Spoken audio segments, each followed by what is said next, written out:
Hi, my name is Cassandra, and last winter my stepmother Vivian watched my 3-year-old brother Liam press his tiny palm against a container of liquid helium because she thought it would teach me a lesson about family hierarchy. But that wasn't the cruelest part. She had already been systematically destroying my father's research notes, the ones meant for me, the ones that contained 15 years of groundbreaking cryogenic discoveries. Before we jump back in, tell us where you're tuning in from, and if this story touches you, make sure you're subscribed, because tomorrow, I've saved something extra special for you. She tried to claim my inheritance was just old equipment, while I rushed my baby brother to the emergency room with second-degree frostbite burns. When I finally fought back, she released a statement to the university calling me an unstable doctoral student who couldn't handle family responsibility. I never imagined justice would arrive in the form of a dusty legal document hidden behind a liquid nitrogen tank, or that choosing silence over confrontation could speak louder than any academic conference presentation. It was the kind of December morning in Colorado where the air cut through your lungs like shards of ice, and the mountains stood sharp against a sky so blue it looked artificial. I pulled my aging Honda Civic into the faculty parking lot of Riverside University, steam rising from the coffee cup wedged between my knees. The Valemont Cryogenics Research Institute loomed ahead, a sleek glass and steel building that my grandfather had designed in 1987, expanded by my father in 2010, and now bore our family name in elegant silver lettering across its entrance. I shouldered my worn leather messenger bag, the same one I'd carried through 4 years of undergraduate work, and now into my 3rd year of doctoral research. The weight of it felt familiar, comforting even, filled with research journals, protein bar wrappers, and the small digital recorder I used to capture fleeting thoughts during long nights in the lab. My breath formed small clouds as I hurried toward the building, already running late for the morning safety briefing that Vivian had insisted become mandatory for all family members working in the facility. The electronic keypad beeped twice as I swiped my access card, the heavy door clicking open with the pneumatic hiss that always reminded me of a spaceship airlock. Inside, the familiar scent of ozone and industrial cleaning solution mingled with something sharper, more chemical. The main laboratory stretched before me, a cathedral of scientific precision with polished steel countertops, humming freezer units, and the massive liquid helium storage system that formed the heart of our research operation. Dr. Marcus Sterling glanced up from his morning equipment check, his wire-rimmed glasses catching the fluorescent light. Marcus had been my father's research partner for 8 years before Dad's sudden heart attack 6 months ago, and now he served as both my informal mentor and the only person in the building who still called me by my childhood nickname. "Morning, Cassie," he said, pulling off his insulated gloves. "Vivian's been asking for you. She's in the conference room with some paperwork." I nodded, setting my bag down at my designated workstation. The space still felt too big, too quiet, without my father's presence filling it.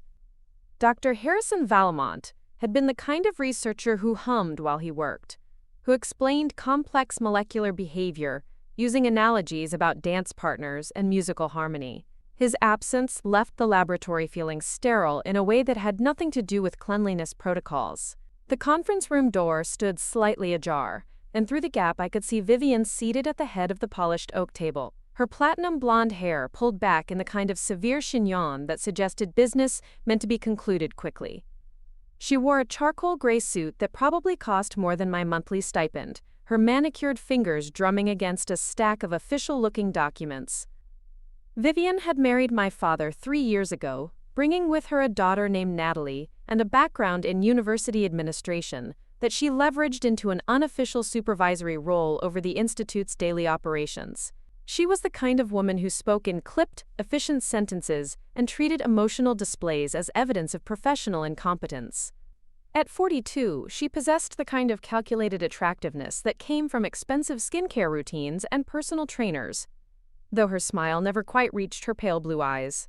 "Cassandra, please sit," she said without looking up from her paperwork. "We need to discuss some changes to your research access." I pulled out the chair across from her, the leather creaking softly under my weight. Through the conference room window, I could see the main lab where Marcus was beginning his daily calibration of the helium recovery system, his movements precise and methodical. "What kind of changes?" I asked, trying to keep my voice steady. Vivian finally lifted her gaze to meet mine, her expression professionally neutral. The university has some concerns about your progress on your dissertation timeline. Dr. Morse believes it might be beneficial to restructure your access to certain research materials. She slid a document across the table toward me. The letterhead read, Riverside University Graduate Studies Committee, and the text below outlined a series of restrictions that would effectively limit my laboratory time to supervised visits during regular business hours. No more late-night research sessions. No more independent access to the specialized equipment that formed the backbone of my dissertation project. This is because I missed 2 safety briefings, I said, scanning the formal language that dressed up what amounted to academic probation. This is because you've been showing signs of stress that concern the administration, Vivian replied smoothly. Losing a parent is traumatic, Cassandra. No one expects you to maintain the same level of focus immediately. The words stung because they contained just enough truth to make arguing difficult. I had been struggling since Dad's death, not just with grief, but with the overwhelming responsibility of continuing research that felt too advanced for my current skill level. The cryogenic preservation techniques we'd been developing required years of specialized knowledge that my father had accumulated over decades. Without his guidance, every experiment felt like stumbling through a darkened room. I can handle the work, I said quietly. Dad trained me on these protocols since I was 16. Your father indulged your interest in ways that may not have prepared you for independent research, Vivian replied, her tone carrying the faint condescension of someone explaining reality to a child. The university needs to see consistent progress, not sentimental attachment to projects that may be beyond your current capabilities.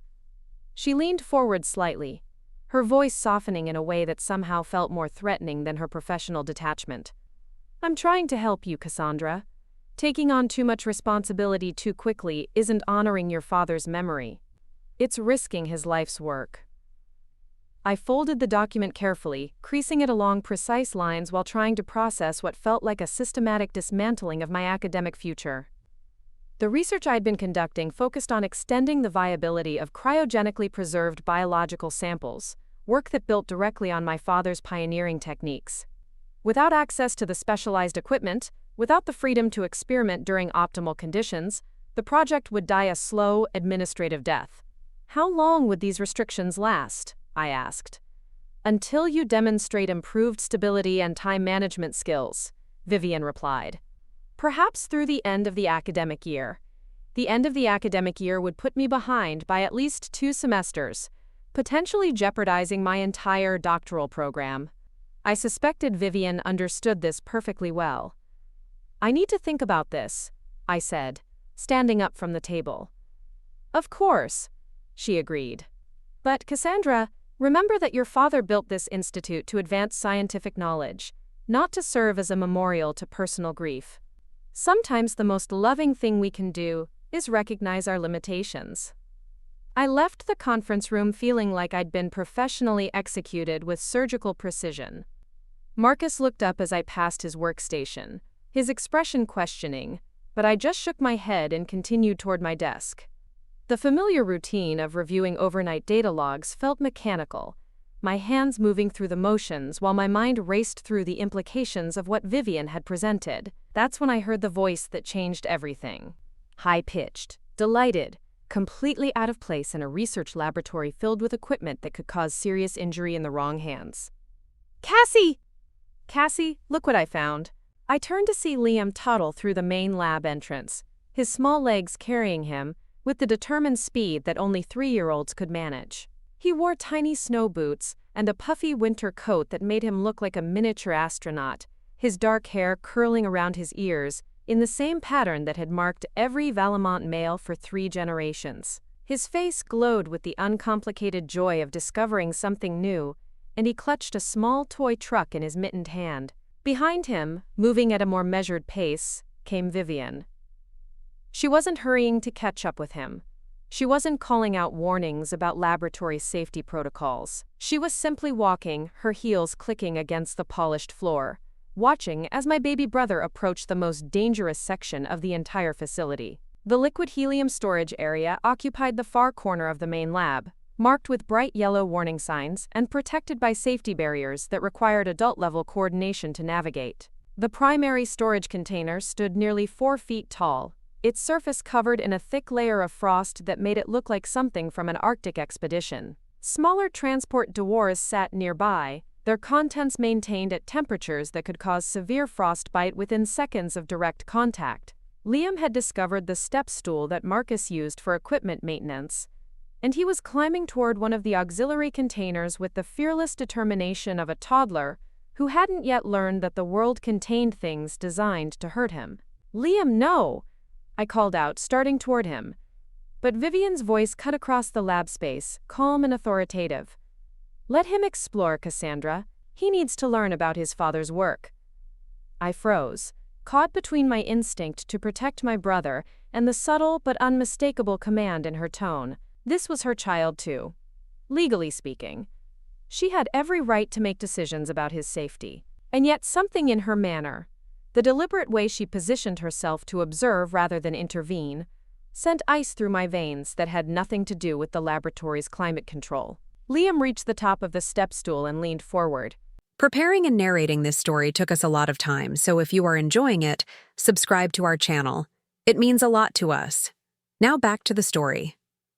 Fascinated by the white frost covering the dewar's surface, his small hand, still protected by a winter mitten, stretched toward the container like he was reaching for snow. "The frost looks pretty, doesn't it, sweetheart?" Vivian said, her voice carrying clearly across the lab.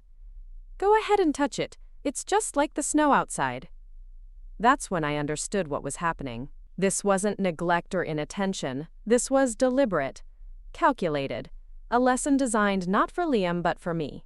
A demonstration of exactly how much control Vivian wielded over every aspect of what had once been my family. I moved without conscious thought, my body responding to years of laboratory safety training, even as my mind struggled to process the implications of what I was witnessing.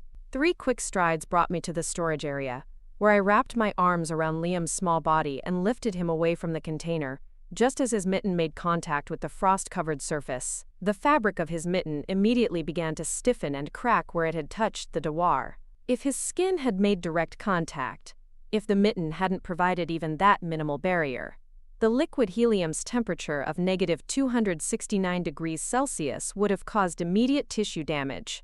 Liam looked up at me with wide, confused eyes. "Pretty snow," he said, holding up his damaged mitten. "Very pretty," I agreed, my voice somehow steady despite the adrenaline coursing through my system. "But this is special snow that's only for grown-ups to touch." I carried him away from the storage area, my hands shaking slightly as I helped him out of the ruined mitten. His small fingers were red from cold but uninjured, protected by the winter gear that had probably saved him from serious harm. Vivian approached us with measured steps, her expression displaying just the right amount of maternal concern mixed with mild embarrassment. "Oh my, I should have been watching more carefully," she said. "Thank goodness you were here, Cassandra." The words were perfectly chosen, acknowledging the incident while subtly emphasizing her role as the concerned but inexperienced stepmother and my position as the responsible older sister. To any observer, this would appear to be nothing more than a minor accident caused by momentary inattention. But I had seen her face during those critical seconds when Liam approached the helium storage. I had heard the deliberate encouragement in her voice. And I had recognized the calculated timing of an incident that occurred just minutes after she'd presented me with academic restrictions that would effectively end my research career. "We should probably head home," Vivian continued, reaching for Liam's hand. "I promised we'd bake cookies this afternoon." Liam's face brightened at the mention of cookies, and he willingly transferred his allegiance back to his stepmother. As they prepared to leave, Vivian paused at my workstation. "I hope you'll give serious thought to what we discussed earlier," she said quietly. "Your father always worried about you taking on too much responsibility too young. He wouldn't want you to sacrifice your emotional well-being for research that will still be here when you're ready." After they left, I stood alone in the laboratory, surrounded by equipment that hummed and clicked with the sounds of precisely controlled scientific processes. The morning's events felt surreal, like something that might happen in a psychological thriller rather than in the sterile environment of academic research. But the damaged mitten, still sitting on my workstation where I'd placed it, served as physical evidence that the danger had been real. Marcus appeared at my elbow, his expression troubled. "Everything okay?" That looked a bit close for comfort. I nodded, not trusting myself to speak without revealing the suspicions that were forming in my mind. How could I explain that I believed my stepmother had deliberately endangered a 3-year-old child to make a point about family power dynamics? How could I articulate the feeling that this incident was connected to the academic restrictions she'd presented earlier? "Just a reminder to be more careful about laboratory access," I said finally. Marcus studied my face with the kind of careful attention he usually reserved for experimental data. "Your father always said the most important safety protocol was trusting your instincts when something felt wrong." That afternoon, I drove home through streets lined with snow-heavy pine trees, my mind replaying the morning's events in exhaustive detail. The house where I'd grown up sat on a tree-lined street near campus, a Victorian-era structure that my grandfather had purchased when he first joined the university faculty. 3 stories of gabled roofs and wraparound porches, it had served as home to 3 generations of Valemont researchers. Since my father's death, the house had felt different. Not just quieter, but somehow smaller, as if Vivian's presence had rearranged the very geometry of spaces I'd known since childhood. She'd redecorated the living room, replacing my mother's watercolor paintings with abstract pieces that looked expensive and cold. She'd cleared out my father's study, transforming it into what she called a more functional workspace, furnished with a glass desk and ergonomic chair. The kitchen, however, remained largely unchanged. This was where I found Liam when I arrived home, seated at the breakfast table with a glass of milk and a plate of the promised cookies. His injured hand was wrapped in a small bandage, and he looked up at me with the kind of bright smile that suggested the morning's incident had already faded from his memory. "Cassie," he exclaimed, "Mama Vivian made chocolate chip cookies."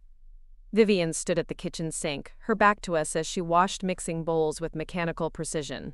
She'd changed from her business suit into designer jeans and a cashmere sweater, the kind of carefully casual outfit that suggested domestic competence without sacrificing elegance. "How's the hand?" I asked Liam, kneeling beside his chair to examine the bandage. "It got cold and red, but Mama Vivian put special cream on it," he replied matter-of-factly. "She said I was very brave." "You were extremely brave," I agreed, though the word, brave, felt inadequate to describe a 3-year-old's survival of what could easily have been a serious injury. Vivian turned from the sink, drying her hands on a kitchen towel that matched the updated color scheme she'd implemented throughout the house. "Children are surprisingly resilient," she said. "A little cold rarely causes lasting damage." The casual dismissal of what could have been a catastrophic accident sent anger flaring through my chest, but I forced myself to maintain the same level tone she'd been using all day. "Liquid helium isn't just a little cold, Vivian. Direct contact can cause permanent tissue damage." "Of course," she replied smoothly. "That's why I'm so grateful you were there to supervise. Your expertise in these areas is obviously much more developed than mine." The acknowledgement felt like a blade wrapped in silk, cutting even as it appeared to compliment. She was establishing a pattern, I realized. Every interaction was designed to reinforce the narrative that I was the responsible older sister, the one who should have prevented any potential accidents, the one whose knowledge came with an obligation to protect others from dangers they couldn't understand. That evening, after Liam had been tucked into bed with a story about astronauts and ice planets, I sat in my childhood bedroom reviewing the academic restrictions Vivian had presented earlier. The document outlined specific limitations on my laboratory access, but reading between the lines revealed a more comprehensive strategy. Without independent research time, I couldn't complete the experiments necessary for my dissertation. Without my dissertation, I couldn't fulfill the requirements for my doctoral degree. Without my degree, I had no legitimate claim to continue my father's research. The progression felt inevitable, like watching dominoes fall in slow motion. Everything my father had built, everything he'd intended for me to inherit, would gradually slip away through a series of reasonable, well-documented administrative decisions. By the time the process was complete, Vivian would be positioned as the competent administrator who'd tried to help an emotionally unstable graduate student recognize her limitations. I opened my laptop and began typing, documenting everything I could remember about the day's events: the morning meeting, the academic restrictions, the incident with Liam and the liquid helium. Vivian's carefully chosen words and calculated timing. I didn't know what I planned to do with this information, but something told me that creating a record might prove important later. Outside my bedroom window, snow continued to fall against the darkness, each flake visible for just a moment in the glow of the street lamps, before disappearing into the accumulating white that would blanket the university grounds by morning. The sight reminded me of the frost patterns that formed on laboratory equipment, beautiful and dangerous and utterly dependent on conditions that most people never had reason to understand. I saved the document and closed the laptop, but sleep didn't come easily. Instead, I lay awake thinking about the expression on Vivian's face as she watched Liam approach that helium container, the deliberate way she'd encouraged him to touch what she knew was dangerous. The memory felt like a piece of a larger puzzle, one that would require careful attention to assemble correctly. What I didn't know yet was that this was only the beginning, that over the following weeks I would discover layers of deception and manipulation that made the morning's incident look like a minor preview of what Vivian was truly capable of orchestrating. That the real battle for my father's legacy was just beginning, and that victory would require me to become someone I'd never imagined I could be. The next 3 weeks passed in a haze of restricted laboratory sessions and carefully orchestrated family dinners, where Vivian played the role of concerned stepmother with Academy Award precision. She'd ask about my research progress with just the right amount of maternal interest, her voice carrying undertones of gentle worry that suggested she was monitoring my emotional stability for everyone's benefit. When I mentioned struggling with equipment calibration during my limited access hours, she'd nod sympathetically and suggest that perhaps I was pushing myself too hard, too soon. Meanwhile, small things began disappearing from the laboratory. Nothing dramatic enough to report as theft, just minor inconveniences that accumulated, like paper cuts. My personal research notebooks vanished from my desk drawer, only to reappear days later in different locations, with pages that looked slightly disturbed. Specialized tools that I'd calibrated for my specific experiments would be found in wrong storage compartments, their settings altered in ways that required hours to correct. The backup drives containing my father's research files developed mysterious corruption errors that IT attributed to normal hardware degradation. Dr. Marcus Sterling noticed the pattern before I was ready to acknowledge it. He'd been working late one Thursday evening when I arrived for one of my supervised research sessions, and I found him standing beside my workstation with a troubled expression. "Cassie," he said quietly, glancing around the empty laboratory, "we need to talk." He led me to the small break room adjacent to the main lab, a cramped space filled with outdated furniture and a coffee maker that had been producing bitter sludge since my undergraduate years. Marcus closed the door and leaned against it, his wire-rimmed glasses reflecting the fluorescent light overhead. "Someone's been accessing your research files," he said without preamble. "The computer logs show login attempts from your account during times when you weren't here. Last Tuesday at 2 in the morning. Sunday afternoon when you were at your cousin's wedding. The attempts are sophisticated enough to avoid triggering security alerts, but the timestamps don't match your actual presence in the building." I stared at him, pieces of a puzzle clicking into place with horrible clarity. Could someone have copied my access credentials? Theoretically, yes. But it would require administrative-level knowledge of our security systems. He paused, seeming to weigh his words carefully. "Cassie, I knew your father for 8 years. He talked about you constantly, about how proud he was of your research potential, about the work he wanted you to continue. What's been happening to you lately, these restrictions and setbacks, none of it aligns with his vision for your future." The break room felt smaller suddenly, its institutional beige walls pressing closer as I processed what Marcus was suggesting. Someone with administrative access was systematically undermining my work, and there was only one person who fit that description perfectly. "What would you do?" I asked. "If you suspected someone was sabotaging your research?" Marcus removed his glasses and cleaned them with methodical precision, a gesture I'd learned to recognize as his way of buying time to consider complex problems. "I'd document everything," he said finally. "Every anomaly, every suspicious incident, every conversation that felt off. And I'd be very careful about who I trusted with that information." That night, I sat in my childhood bedroom with a legal pad and began creating what I privately called my evidence journal. I started with the obvious incidents, Liam's near accident with the liquid helium, the academic restrictions, the missing research materials. But as I wrote, patterns emerged that I'd been too close to see clearly. The timing of equipment failures always coincided with important experiment deadlines. The corruption of my father's backup files had occurred just days after I'd requested access to his most sensitive research data.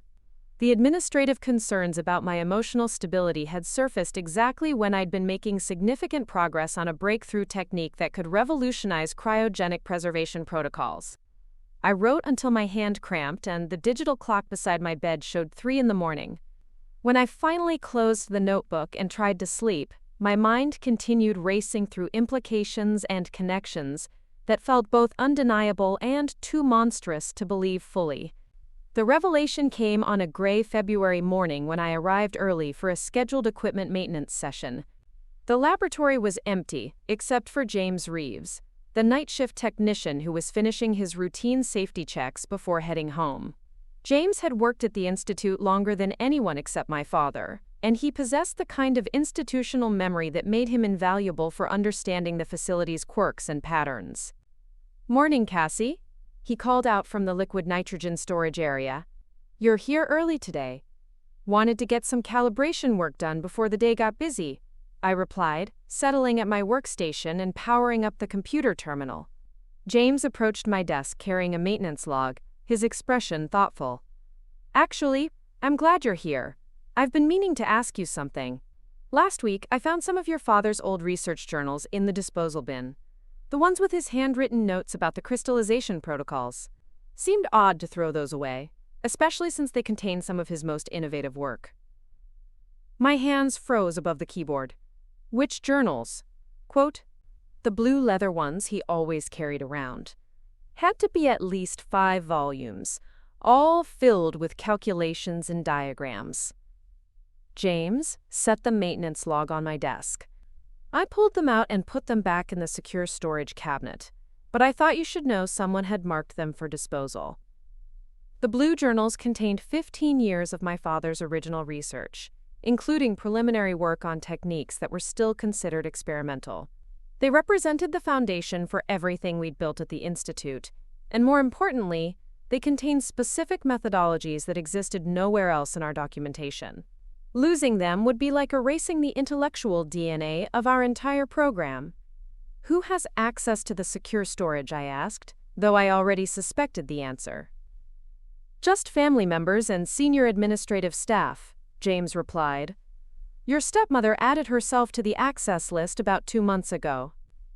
Said she needed to inventory your father's materials for university records." I thanked James and waited for him to finish his shift before investigating the secure storage cabinet myself. The space contained several boxes of my father's personal research materials, organized with the kind of clinical efficiency that suggested someone had been sorting through them systematically. The blue journals were there, as James had promised, but several other items were missing entirely. My father's experimental protocol sheets, the ones containing step-by-step procedures for his most advanced techniques, had vanished. His correspondence with international research partners, documenting collaborative projects that were still ongoing, was gone. Most critically, his personal notes about the commercial applications of our research, notes that would be essential for securing future funding, had disappeared completely. I photographed everything that remained using my phone, creating a digital record of what Vivian hadn't yet managed to eliminate. Then I began the more difficult task of trying to reconstruct what had been lost based on my own memories and the partial documentation that survived. That afternoon brought the confrontation I'd been dreading but knew was inevitable. Vivian found me in the main laboratory during one of my supervised research sessions, her heels announcing her approach long before she appeared at my workstation. She wore a navy blue blazer over white slacks, her outfit suggesting she'd come directly from a meeting with university administrators. "Cassandra, I need to speak with you privately," she said, her tone carrying the kind of professional courtesy that preceded bad news. We walked to the conference room where she'd first presented me with academic restrictions, and I noticed she'd brought the same stack of official documents that seemed to accompany all of our serious conversations. This time, however, the papers looked thicker, more comprehensive. The university has completed its review of your academic progress, she began, settling into her usual chair at the head of the table. Unfortunately, the assessment indicates that you're not meeting the benchmarks required for continued doctoral candidacy. She slid a document across the polished wood surface.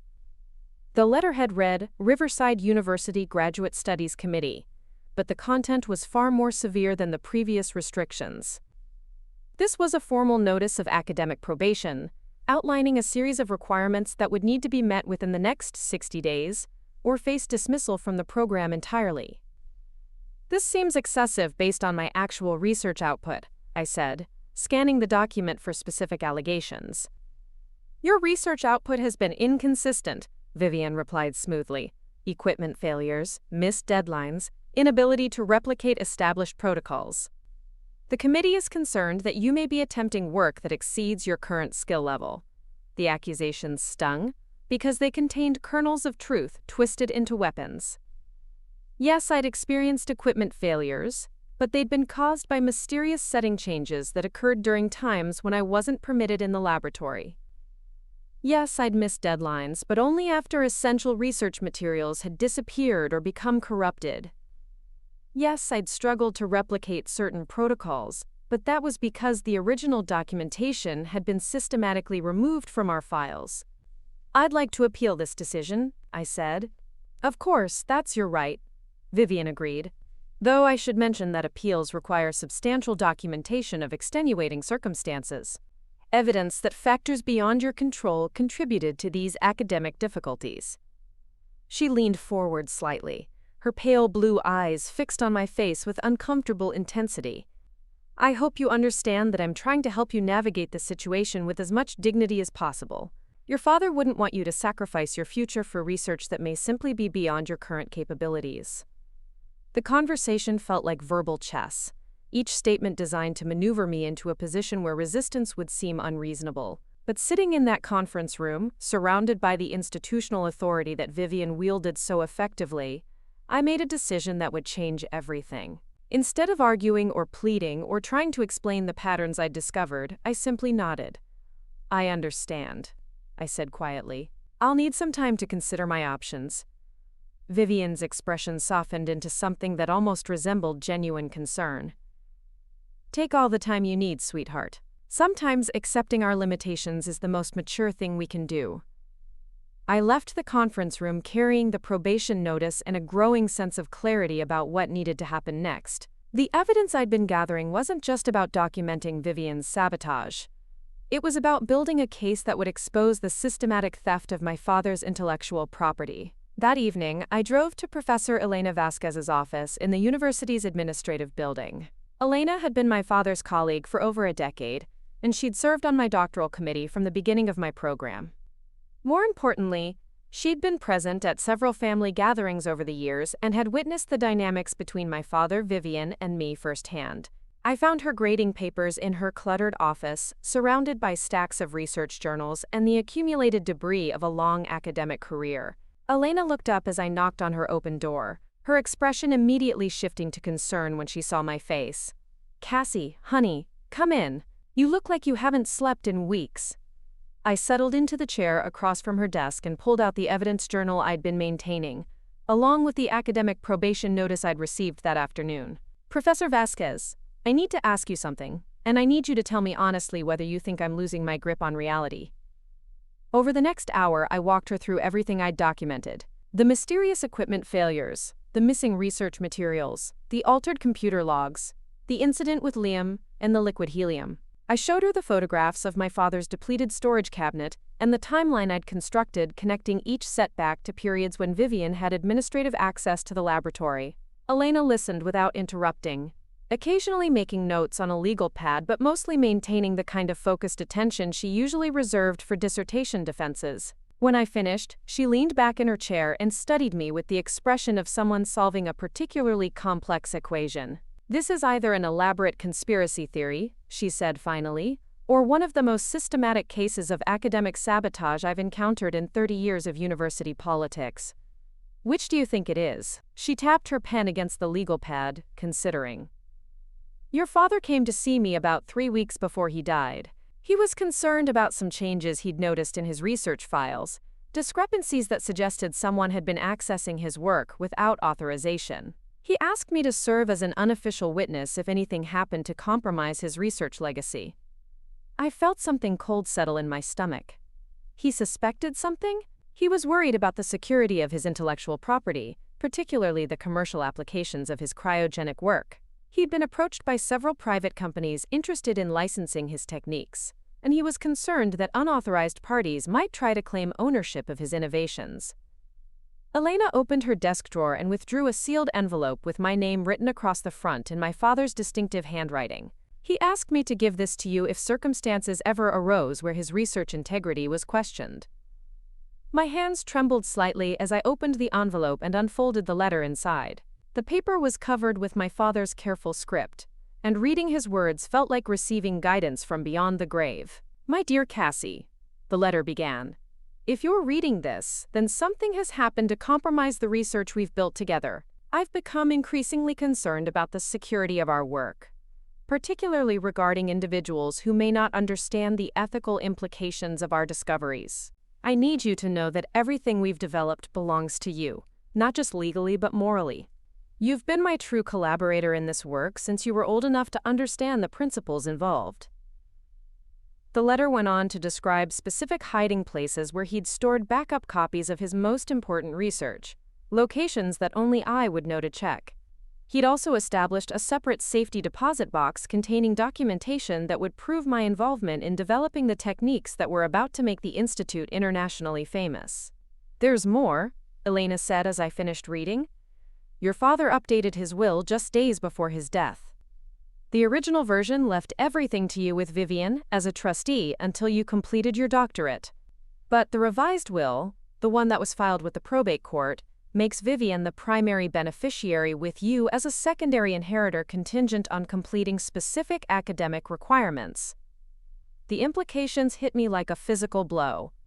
Not only was Vivian systematically destroying my academic career, she was doing it to prevent me from meeting the inheritance requirements that would give me control of my father's work. "Do you have a copy of the original will?" I asked. "I witnessed the signing," Elena replied, "and your father gave me a sealed copy for safekeeping." He was very specific about his intentions regarding the laboratory and his research legacy. As I sat in Elena's office holding my father's letter and learning about the will that had been altered after his death, I felt something fundamental shift inside me. The grief and confusion that had been paralyzing me for months crystallized into something sharper, more focused. This wasn't just about academic probation or missing research materials. This was theft on a scale that encompassed not just my future but my father's entire life's work. And for the first time since his death, I had the tools to fight back. "What do we do now?" I asked. Elena smiled, and for the first time in weeks, the expression looked genuinely optimistic. "Now we document everything properly and present it to people who have the authority to do something about it. Your stepmother may be good at administrative manipulation, but she's made one critical mistake." "What's that?" "She's been stealing from a university research program with federal funding. That's not just academic misconduct, it's a federal crime, and I know exactly who to call." That night, I drove home through streets lined with snow-heavy trees, my mind clearer than it had been since my father's funeral. The evidence journal in my bag had grown from a collection of suspicions into the foundation of a legal case that would expose everything Vivian had done. But as I pulled into the driveway of the Victorian house where I'd grown up, I noticed that the lights in my father's old study were on, casting warm rectangles across the snow-covered lawn. Through the window, I could see Vivian seated at the glass desk she'd installed, surrounded by papers and speaking intensively into her phone. Something about her posture, the urgent way she gestured as she spoke, suggested that my investigation hadn't gone unnoticed. The final confrontation was approaching, and both sides now knew exactly what was at stake. The federal investigator arrived on a Tuesday morning that smelled like impending snow and institutional coffee. Agent Diana Kellerman wore a charcoal wool coat over a business suit that suggested government efficiency without sacrificing authority, and she carried herself with the measured confidence of someone accustomed to unraveling complex financial crimes. Professor Vasquez had made the introductory call 3 days earlier, explaining the situation in terms that emphasized federal research funding and potential intellectual property theft. I met them in Elena's office, where the evidence I'd been collecting for weeks was spread across her desk like pieces of an elaborate puzzle. Agent Kellerman examined each document with methodical attention, occasionally making notes in a leather portfolio that looked well-traveled and frequently used. "Ms. Valemont," she said after reviewing my father's hidden letter, "research fraud cases involving federal funding typically require extensive documentation to prove intent and systematic pattern of behavior. What you've compiled here suggests both, but we'll need to verify the authenticity of these claims through independent investigation." She explained the process in language that was both reassuring and sobering. The FBI would conduct interviews with laboratory personnel, examine computer logs, and analyze financial records to determine whether federal research grants had been misappropriated. If evidence supported criminal charges, the investigation could expand to include mail fraud, wire fraud, and potentially conspiracy charges, depending on who else might be involved. "How long does something like this typically take?" I asked. "Months," Agent Kellerman replied honestly. "Academic fraud cases are complex because they involve technical expertise that requires careful verification. But in the meantime, we can work with the university to ensure that research materials aren't destroyed or transferred while the investigation proceeds." That afternoon, I returned to the laboratory for what I suspected might be my final supervised research session under the current restrictions. The familiar environment felt charged with new possibilities, as if the equipment and workstations were holding their breath while waiting for truth to emerge from months of careful deception. Marcus Sterling was calibrating the liquid nitrogen recovery system when I arrived, his movements precise and methodical as always. But something in his expression suggested he'd received information that had altered his understanding of recent events. "Cassie," he said quietly, glancing around to ensure we weren't overheard, "Dean Morse called an emergency faculty meeting for tomorrow morning. The agenda mentions research integrity concerns and administrative review of laboratory protocols. Word is getting around that something significant is happening." I nodded, unsurprised that academic gossip had begun circulating. Universities were like small towns when it came to institutional drama, and the prospect of scandal involving federal research funding would generate speculation throughout the entire scientific community. "There's something else," Marcus continued, lowering his voice even further. "I've been going through your father's research logs from the months before he died. Some of the entries suggest he was documenting unusual access patterns to his computer accounts. He suspected someone was copying his work, but he was trying to gather proof before making any formal accusations. He handed me a printout of computer activity logs that showed login attempts from my father's account, occurring at times when he'd been attending conferences in other cities. The pattern was subtle but unmistakable. Someone had been systematically accessing his research during periods when his absence could be verified. The timestamps match periods when your stepmother had administrative access to the laboratory," Marcus observed. "It's possible she was using his credentials to download research files that she later claimed ownership of." That evening, I sat in my childhood bedroom preparing for what felt like the calm before a hurricane. Through my window, I could see lights on in houses throughout the neighborhood where university faculty lived quiet academic lives, grading papers and preparing lectures, unaware that their colleague's daughter was about to expose one of the most sophisticated cases of research theft in the institution's history. My phone buzzed with a text message from an unknown number. The message was brief but unmistakable in its implications. "Some family disagreements are better resolved privately. Public accusations can damage everyone involved, including innocent children." I stared at the screen for several minutes, recognizing the veiled threat for what it was. Vivian knew about the investigation, and she was reminding me that Liam's well-being could be affected by whatever legal proceedings might follow. The message was carefully worded to avoid direct intimidation, while making clear that she understood exactly what leverage she possessed. I screenshot the message and forwarded it to Agent Kellerman with a brief explanation. Within an hour, she called back with advice that was both professional and personal. "Threats involving children are taken very seriously in federal investigations," she said. "This message actually strengthens your case because it demonstrates consciousness of guilt. Someone who was innocent wouldn't feel the need to discourage investigation through intimidation." The next morning brought the faculty meeting that Marcus had mentioned, and I arrived at the university early to observe the atmosphere before the official proceedings began. The parking lot was fuller than usual, with cars belonging to faculty members who rarely attended administrative meetings unless something genuinely significant was happening. I positioned myself in the graduate student lounge adjacent to the main conference room, where I could monitor the comings and goings without appearing to eavesdrop. Through the glass partition, I could see Dean Catherine Morse setting up presentation materials, while faculty members filed in wearing expressions of curiosity mixed with concern.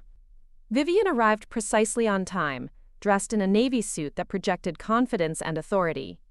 She moved through the gathering with practiced ease, greeting colleagues and administrators with the kind of warm professionalism that had always made her effective in university politics. Watching her interact with people who trusted her completely, I felt a mix of admiration and revulsion at how thoroughly she'd mastered the art of institutional deception. The meeting lasted 90 minutes, and though I couldn't hear specific details, the body language visible through the conference room windows told its own story. Initial expressions of polite attention gradually shifted to surprise, then concern, then something approaching shock, as Dean Morse presented information that clearly exceeded what most attendees had expected to hear. I watched Vivian's face throughout the presentation, noting how her composed mask remained perfectly intact even as colleagues began casting glances in her direction. She participated in discussions with apparent openness, nodding at appropriate moments and asking questions that suggested cooperative concern rather than defensive anxiety. When the meeting concluded, faculty members filed out in small groups, their conversations animated by the kind of intense discussion that follows revelations of institutional misconduct. Several professors paused to examine research integrity guidelines that Dean Morse had distributed, and I overheard fragments of conversation about federal investigations and intellectual property theft. Vivian was among the last to leave, pausing at Dean Morse's podium for what appeared to be a brief private conversation. Even from a distance, I could see that her demeanor remained professionally appropriate, though something in her posture suggested carefully controlled tension. That afternoon, I received a phone call that changed everything. "Ms. Valemont, this is Patricia Holbrook from Holbrook & Associates," the voice said. "I represent your late father's estate in certain legal matters. I believe we need to meet as soon as possible to discuss some documents that have come to light regarding your inheritance." Patricia Holbrook's law office occupied the second floor of a renovated Victorian mansion near downtown, its rooms filled with the kind of antique furniture and oriental rugs that suggested both success and longevity in legal practice. Miss Holbrook herself was a woman in her 60s, with silver hair and intelligent eyes that suggested decades of experience navigating complex family disputes.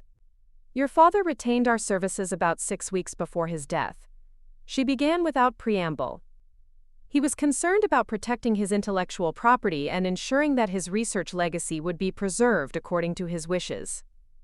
She opened a file folder and withdrew several documents that I immediately recognized as legal papers bearing official seals and notarized signatures.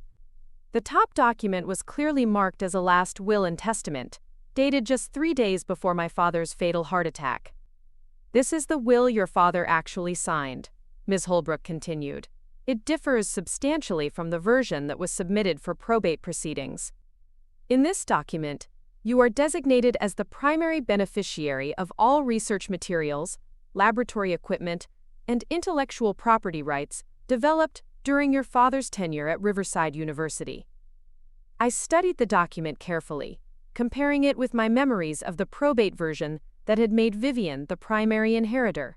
The differences were substantial and clearly intentional. In my father's actual will, Vivian received the house and a generous financial settlement, but all scientific assets were designated for me without any academic performance requirements. "How is it possible that a different version was submitted for probate?" I asked. Ms. Holbrook's expression grew grim. "That's a question that will need to be answered through legal investigation. However, I can tell you that the probate version contains several irregularities that suggest possible document alteration or substitution." She explained that my father had been meticulous about legal documentation, creating multiple copies of important papers and storing them in different locations to prevent loss or tampering. The version in her office safe had been signed in the presence of 2 independent witnesses who could verify its authenticity. "There's more," she continued. "Your father also established a separate trust containing backup copies of his most important research. The trust was designed to activate if his primary research files were ever compromised, or if you faced academic interference that prevented you from continuing his work. The trust documents outlined a comprehensive strategy for protecting intellectual property that demonstrated my father's sophisticated understanding of both academic politics and legal protection mechanisms. He'd anticipated the possibility that someone might try to claim ownership of his innovations, and had created multiple layers of verification that would be difficult to circumvent. We'll be filing a formal challenge to the probate proceedings," Ms. Holbrook informed me. "But more immediately, this documentation provides legal basis for demanding that all research materials be secured pending resolution of the inheritance dispute." As I left the law office carrying copies of my father's actual will and trust documents, I felt the weight of months of uncertainty lifting from my shoulders. The systematic campaign to undermine my academic career and steal my inheritance hadn't succeeded because my father had anticipated exactly this kind of scenario. But my sense of victory was tempered by the knowledge that Vivian wouldn't surrender without a fight. She'd invested too much effort in positioning herself as the rightful inheritor of my father's work to accept defeat gracefully. That evening, I returned home to find the Victorian house unusually quiet. Vivian's car was in the driveway, but the usual sounds of family life, television, cooking, Liam's cheerful chatter, were absent. I found a note on the kitchen counter explaining that she'd taken Liam to visit her brother Richard in Aspen for an extended weekend. The timing felt suspicious, suggesting that Vivian was either removing Liam from potential legal complications or positioning him where he could be used as leverage if negotiations became difficult. Either way, his absence left me alone in a house that no longer felt like home, surrounded by evidence of how thoroughly our family dynamics had been manipulated over the past months. I spent the evening in my father's study, which Vivian had transformed into her administrative workspace, but which still contained traces of his presence in the built-in bookshelves and window placement he'd specifically requested during renovation. Using the information from his hidden letter, I located several research documents that she'd overlooked in her systematic removal of materials. Among these forgotten papers, I discovered something that made my blood freeze. A detailed correspondence between Vivian and a private biotechnology company based in California, discussing the commercial licensing of cryogenic preservation techniques that were described in terms identical to my father's unpublished research. The letters suggested that negotiations for a multi-million-dollar licensing agreement had been ongoing for several weeks. The implications were staggering. Not only was Vivian stealing my inheritance and sabotaging my academic career, she was preparing to sell my father's research to private industry before I could complete the work or establish my own claim to the intellectual property. I photographed every page of the correspondence and emailed copies to Agent Kellerman, Ms. Holbrook, and Professor Vasquez. Then I sat back in the desk chair that had once belonged to my father and contemplated the full scope of what I was facing. This wasn't just family dysfunction or academic politics. This was organized crime masquerading as step-family conflict, with my father's life work serving as the prize in a competition I'd been losing because I hadn't understood the rules. But now I knew exactly what Vivian had been planning, and I had the documentation to prove it. The question was whether I could move fast enough to stop her before the damage became irreversible. My phone rang as I sat surrounded by evidence of systematic theft and betrayal. The caller ID showed Marcus Sterling's number, and his voice carried an urgency that suggested he'd discovered something significant. "Cassie, you need to get to the laboratory immediately," he said. "Someone's been here tonight, and they've taken everything." I drove to the university through empty streets, slick with February ice, my headlights cutting through darkness that felt heavier than usual. The campus at midnight possessed an eerie stillness, broken only by the distant hum of heating systems and the crunch of snow beneath my tires as I navigated the parking lot adjacent to the Valemont Cryogenics Research Institute. Marcus met me at the building entrance, his usual composure replaced by visible agitation. He'd clearly been here for hours, his hair disheveled and his wire-rimmed glasses slightly askew. The electronic keypad beeped as he swiped us inside, and the familiar hiss of the pneumatic door seemed louder than usual in the late-night silence. The main laboratory was a disaster, not the chaotic mess of a burglary, but the systematic emptiness of a professional relocation. Equipment that had been bolted to workbenches was gone, leaving behind only mounting brackets and disconnected power cables. The liquid helium storage system stood intact, too complex and dangerous to move without specialized expertise, but every portable piece of technology had vanished. "When did this happen?" I asked, walking between empty workstations that looked like archaeological sites after valuable artifacts had been removed. "Security cameras show activity between 9 and 11 tonight," Marcus replied grimly. 3 men with a university maintenance truck and proper authorization paperwork. They knew exactly what they were taking and how to disconnect it safely. He led me to what had been my father's primary research station, now reduced to bare surfaces and dangling cables. The custom-built monitoring equipment that had taken years to calibrate was gone.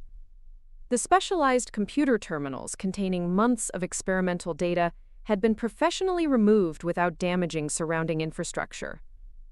They left behind anything that couldn't be easily transported or replicated, Marcus continued. But everything portable, everything containing data or representing significant financial value, has been relocated. I opened the secure storage cabinet where my father's research journals had been kept, finding it completely empty, except for a single manila envelope, with my name written across the front in Vivian's distinctive handwriting. Inside was a brief note that managed to be both apologetic and threatening. "Cassandra," the note read, "I've arranged for your father's research materials to be transferred to secure storage pending resolution of the estate proceedings. This is for everyone's protection during what has become an unfortunately contentious legal situation. I hope you'll reconsider your current approach, which seems designed to damage both your family and your father's professional reputation." The note was signed with Vivian's initials and included a contact number for a storage facility in Denver. The implication was clear. She'd moved everything to a location where I couldn't access it, while positioning the action as reasonable estate management rather than theft. "How could she get authorization to move university equipment?" I asked. Marcus handed me a copy of the paperwork the maintenance crew had presented to security. The documents appeared official, complete with university letterhead and administrative signatures, authorizing the temporary relocation of research materials for inventory and security purposes during ongoing legal proceedings. "She's been planning this for weeks," he said. "Probably since she learned about the federal investigation. Everything was coordinated to look legitimate, while effectively stripping the laboratory of anything valuable."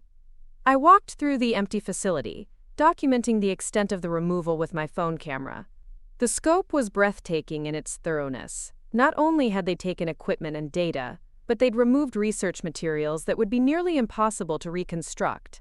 Years of calibration settings, experimental protocols refined through countless iterations, and documentation of failed attempts that would prevent future researchers from repeating costly mistakes.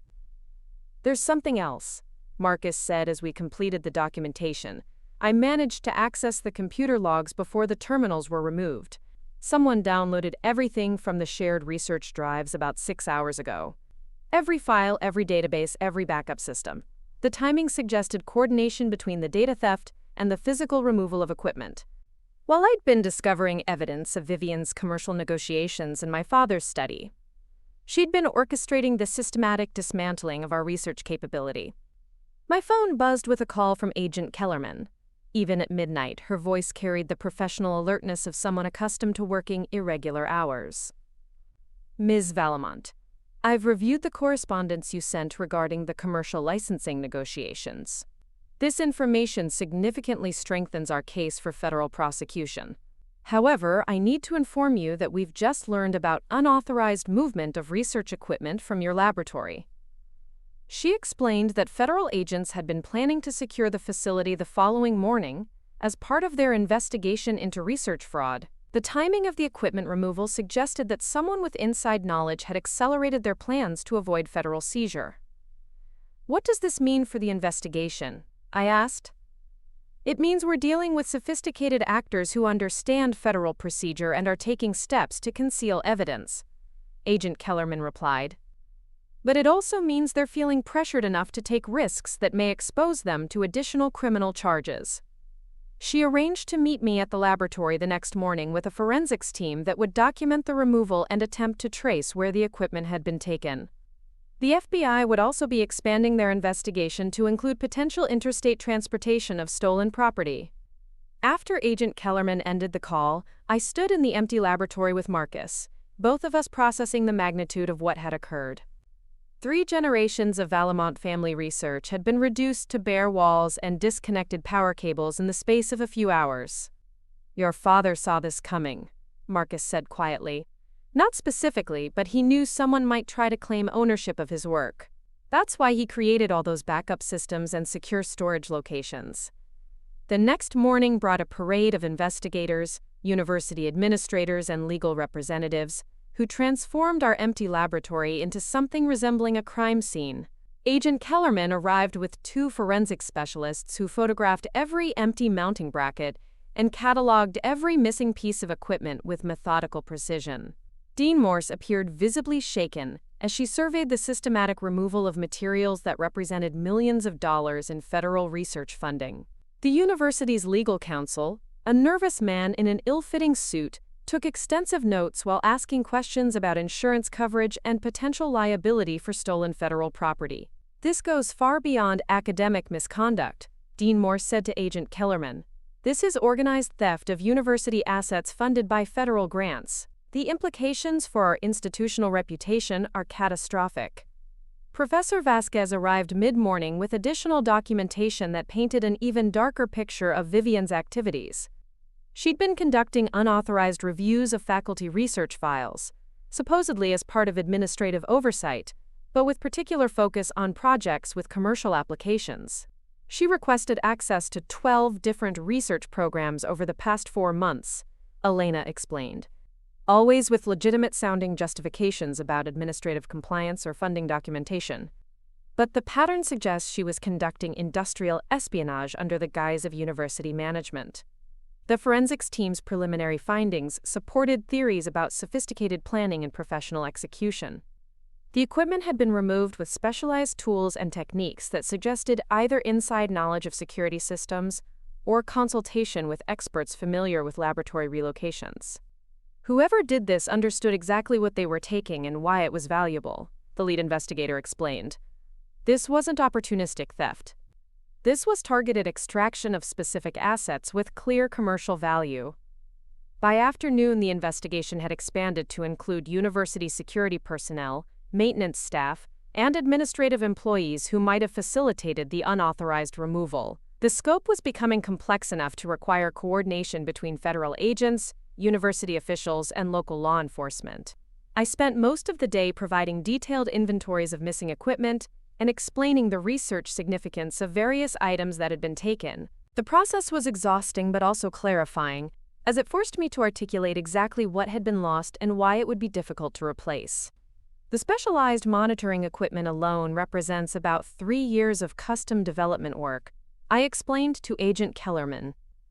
Even if we could recover the physical hardware, reconstructing the calibration settings and operational protocols would require starting from scratch.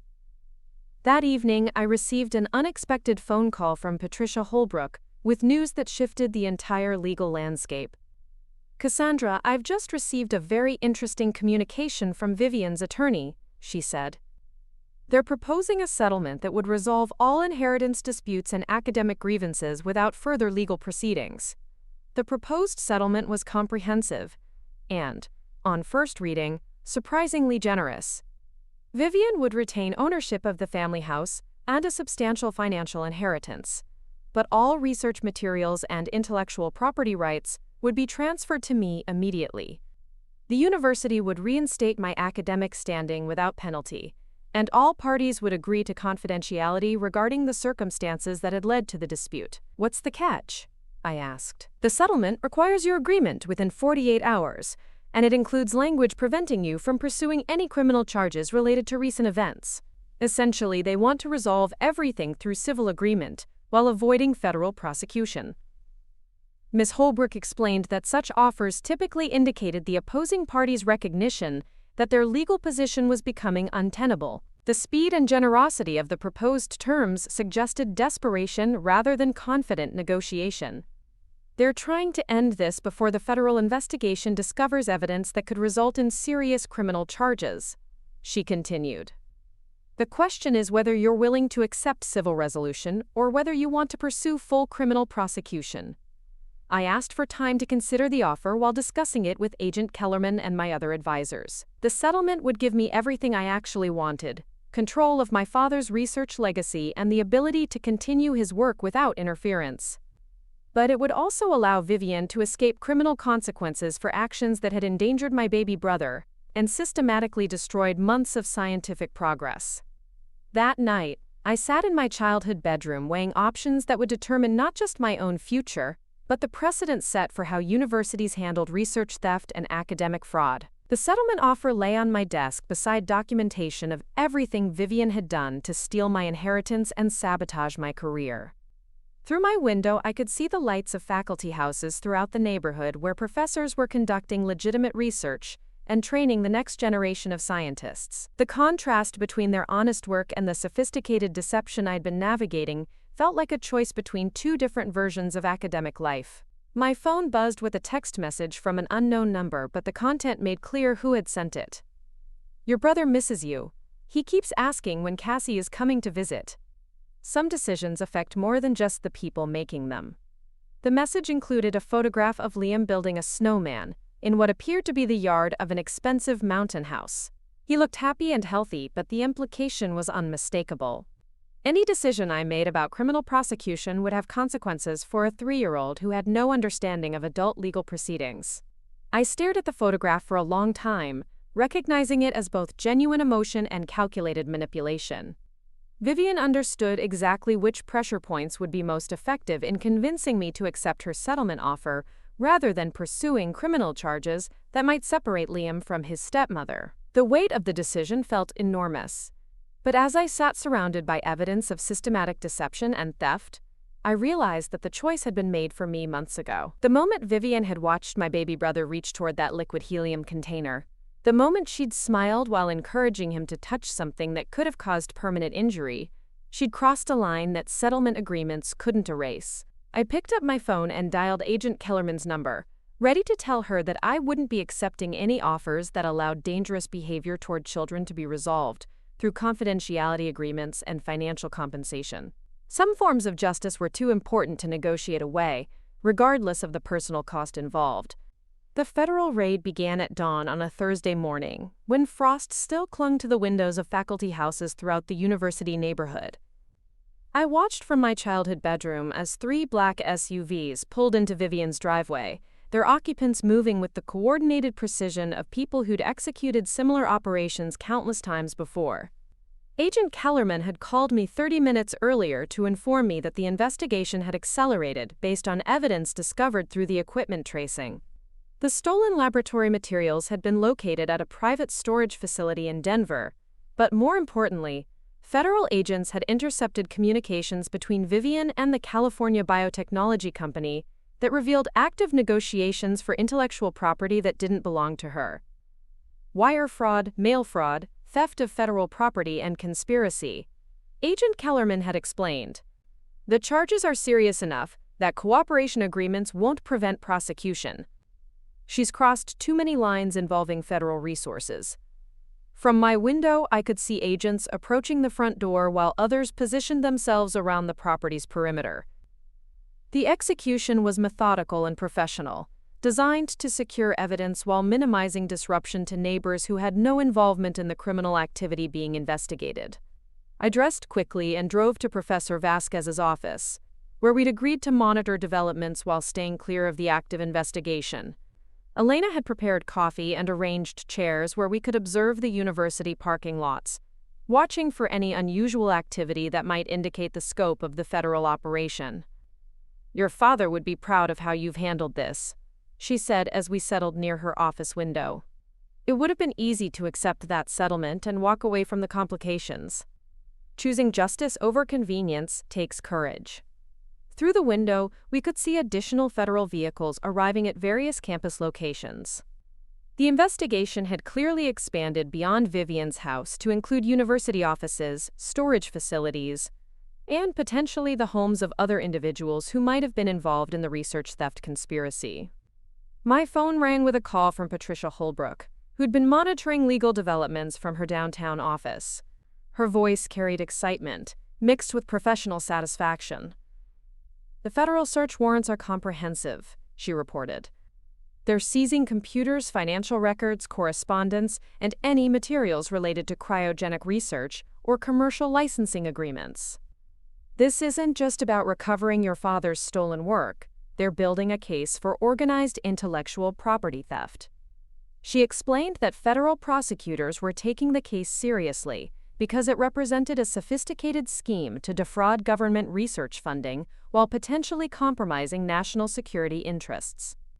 The cryogenic preservation techniques my father had developed had applications beyond academic research, including military and aerospace programs that relied on federal funding. "The university is cooperating fully with the investigation," Ms. Holbrook continued. "Dean Morse has already announced that your academic probation is being rescinded, and that the Graduate Studies Committee will be conducting a comprehensive review of administrative decisions made during the past 6 months."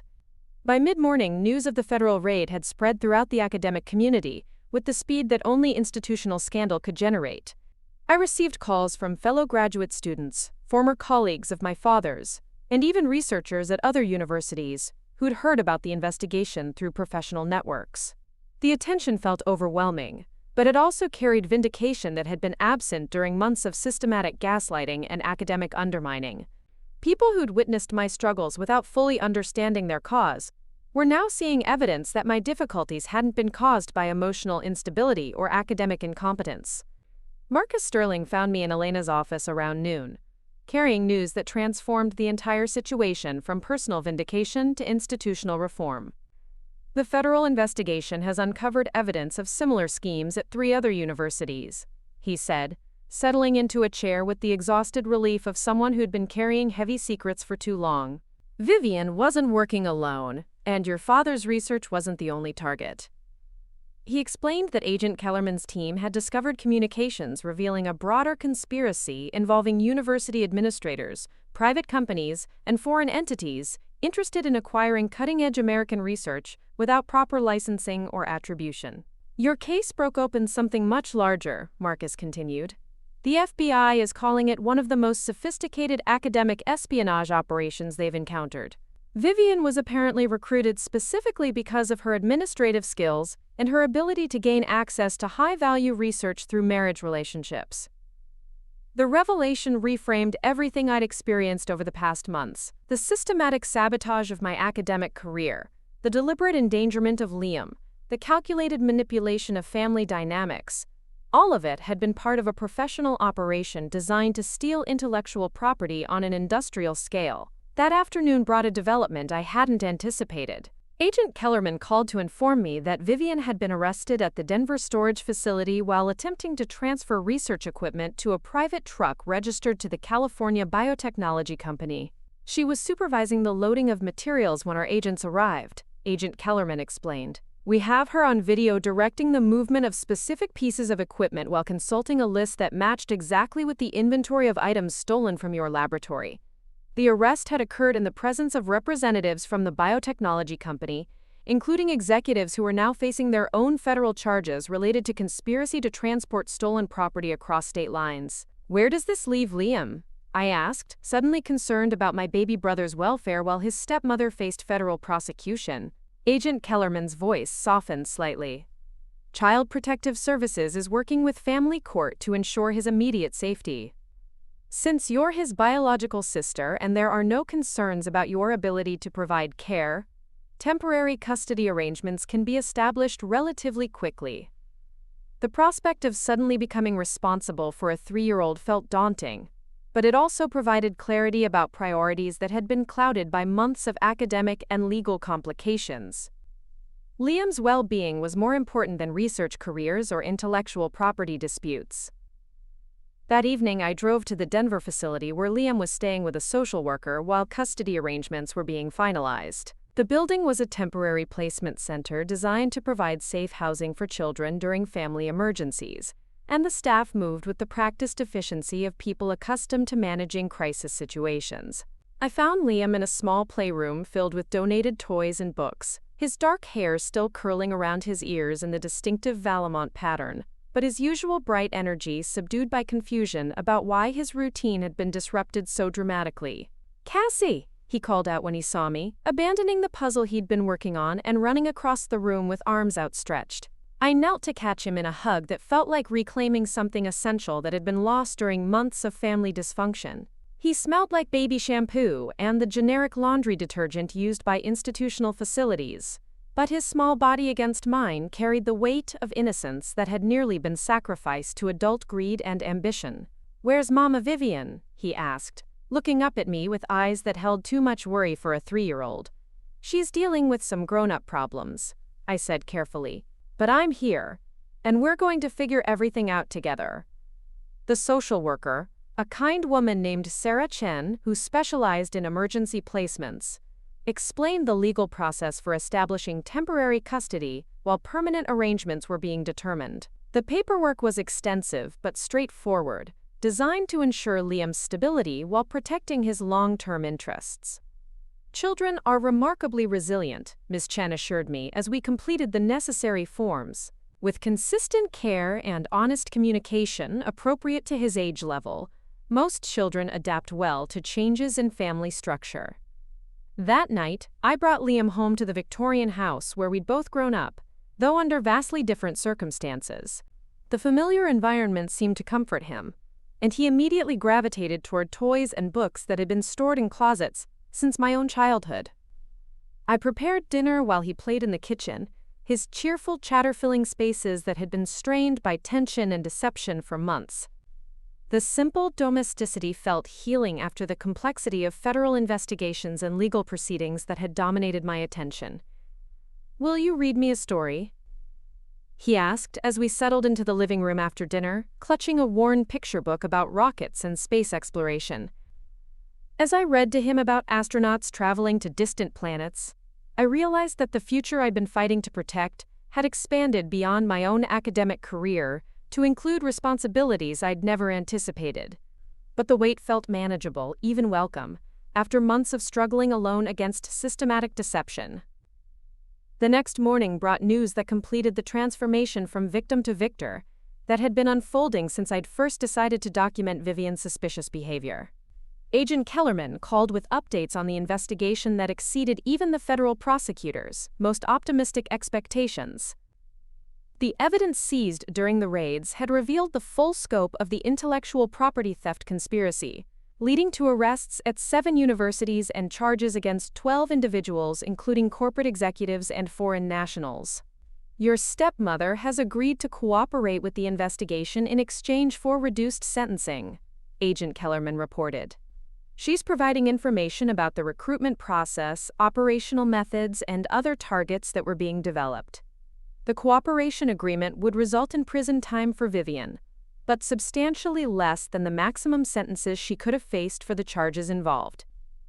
More importantly, her information was helping federal agents prevent similar operations at other institutions. The recovered research materials will be returned to the university within the next few days," Agent Kellerman continued. "Our forensics team has verified that the equipment wasn't damaged during the theft, and the digital files appear to be complete and unaltered." Patricia Holbrook called later that morning with news about the estate proceedings that resolved the final legal complications surrounding my inheritance. The probate court had officially recognized my father's authentic will, invalidating the altered version that had been submitted after his death. "You're now the legal owner of all research materials, intellectual property rights, and laboratory equipment associated with your father's work," she explained. The university has also agreed to establish an endowed research position that will provide funding for continuing the cryogenic preservation research. The endowed position represented more than financial security. It was institutional recognition that my father's work deserved to continue, and that I possessed the expertise necessary to advance his discoveries. The validation felt particularly meaningful after months of being treated as an emotionally unstable graduate student who couldn't handle independent research. Dean Morse requested a meeting later that week to discuss the university's plans for rebuilding the research program and ensuring that similar theft couldn't occur in the future.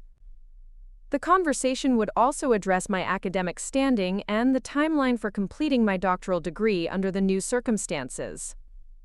The university recognizes that you've been subjected to systematic academic sabotage that would have destroyed any student's progress, she said during our preliminary phone conversation. We're committed to providing whatever support is necessary to restore your research trajectory. That weekend, I spent time reorganizing the Victorian house to accommodate Liam's permanent residence while beginning to plan the reconstruction of our research laboratory. The combination of domestic responsibility and scientific ambition felt natural, as if I discovered a balance that had been missing during my previous focus on academic achievement alone. Liam helped me sort through boxes of my father's research notes that had been returned by the federal investigation, his small hands carefully organizing papers while I explained the difference between important documents and routine correspondence. "This was Daddy's work?" he asked, holding up a notebook filled with my father's distinctive handwriting. "Yes, and someday it might be yours too if you're interested in learning about science," I replied. He nodded seriously, as if accepting responsibility for protecting family legacy was a normal part of childhood development. The moment felt like passing a torch that had nearly been extinguished by adult greed and deception. On Sunday afternoon, I received an unexpected visitor. Marcus Sterling arrived carrying a bottle of wine and a small wrapped package that he presented with the shy formality of someone unaccustomed to social gestures outside professional contexts. "I wanted to celebrate the laboratory reopening," he said, settling into the living room where Liam was building an elaborate castle from wooden blocks, "and to officially welcome our new research partner." The package contained a child-sized lab coat embroidered with L. Valemont, junior researcher, across the pocket. Liam's face lit up with delight as he tried on the miniature coat, parading around the room while Marcus and I applauded his professional appearance. "Will he actually be involved in research activities?" Marcus asked as Liam disappeared into the kitchen to show his lab coat to an imaginary audience. "Eventually, in age-appropriate ways," I replied. "My father always believed that scientific curiosity should be encouraged from childhood, but safety protocols are obviously paramount." We spent the afternoon discussing plans for rebuilding the laboratory with enhanced security measures and improved documentation systems that would prevent future theft while facilitating legitimate collaboration with other institutions. "Your father's research is going to revolutionize medical preservation techniques," Marcus said as we reviewed timelines for equipment reinstallation.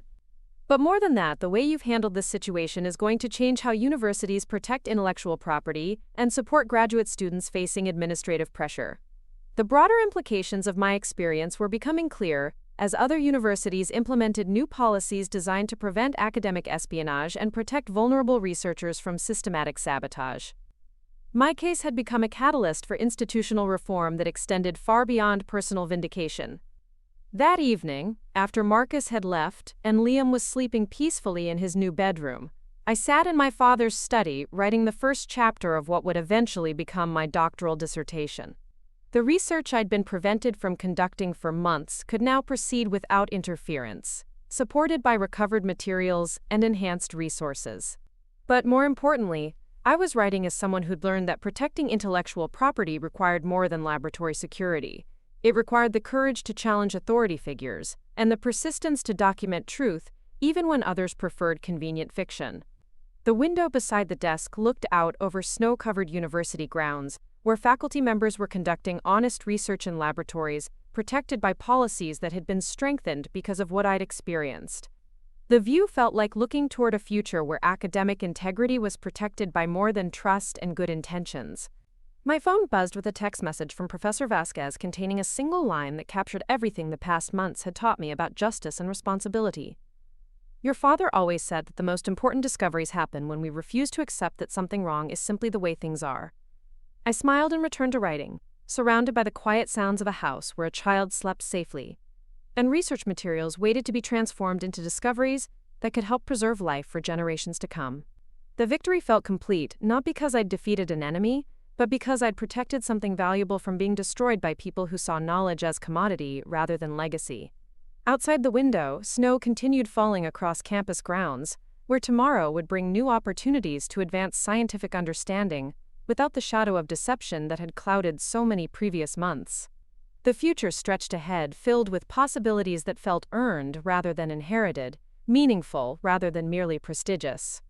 And in the bedroom down the hall, a 3-year-old boy slept peacefully, dreaming perhaps of rockets and space exploration, unaware that he'd become part of a family legacy that had survived its greatest threat by choosing truth over convenience and justice over compromise.